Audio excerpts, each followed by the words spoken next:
নমস্কার বন্ধুরা, Piyali Bengali kitchen চ্যানেলে আপনাদের স্বাগত। চলে এসেছি আরও একটি নতুন ভিডিও নিয়ে।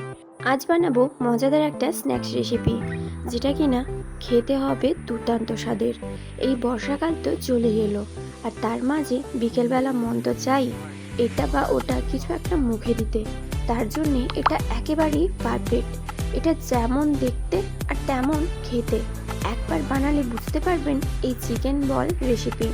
তাই স্কিপ না করে পুরো ভিডিওটা দেখতে থাকুন। আর তার সাথে যদি ভালো লেগে থাকে তাহলে অবশ্যই আমার চ্যানেলটিকে সাবস্ক্রাইব করতে ভুলবেন না যেন। তাহলে চলুন বেশি বকবক না করে শুরু করি।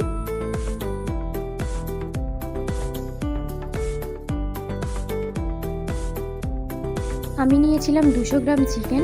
ওটাকে লেবুর রস দিয়ে সেদ্ধ করে এবার ঠান্ডা করে এটাকে আমি হালকা হালকাভাবে কুচি কুচি করে নিচ্ছি।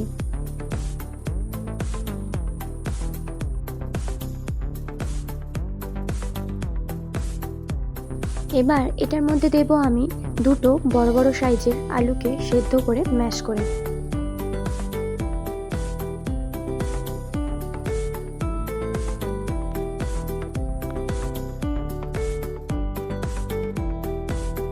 লেবুর রস,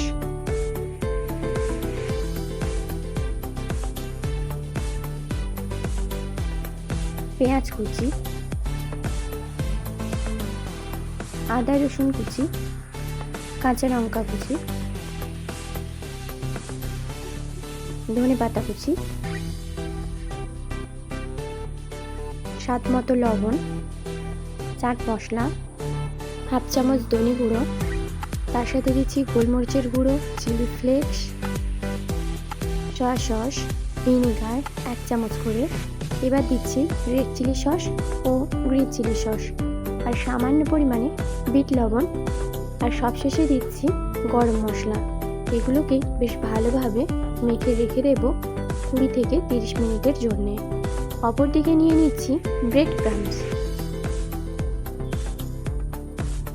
এবার একটি পাত্রের মধ্যে দিচ্ছি 1 চামচ ময়দা, 2 চামচ কর্নফ্লাওয়ার, তার সাথে হালকা বিট লবণ ও গোলমরিচের গুঁড়ো। তারপর একটা বেশ ঘন ব্যাটার বানাতে হবে।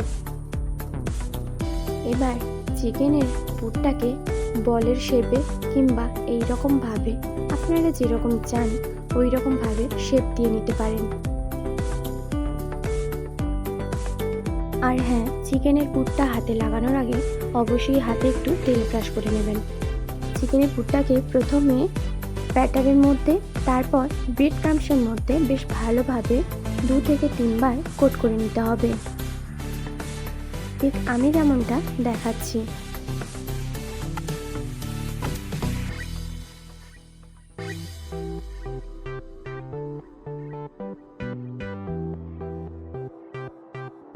এদিকে যখন হয়ে আসবে, অপরদিকে কড়াইতে বেশ কিছুটা সাদা তেল দিতে হবে। ওটাকেই হালকা মিডিয়াম গরম করে আমি এক এক করে ছেড়ে দিচ্ছি। তারপর উল্টে পাল্টে বেশ ভালোভাবে লাল লাল করে ভেজে নিতে হবে।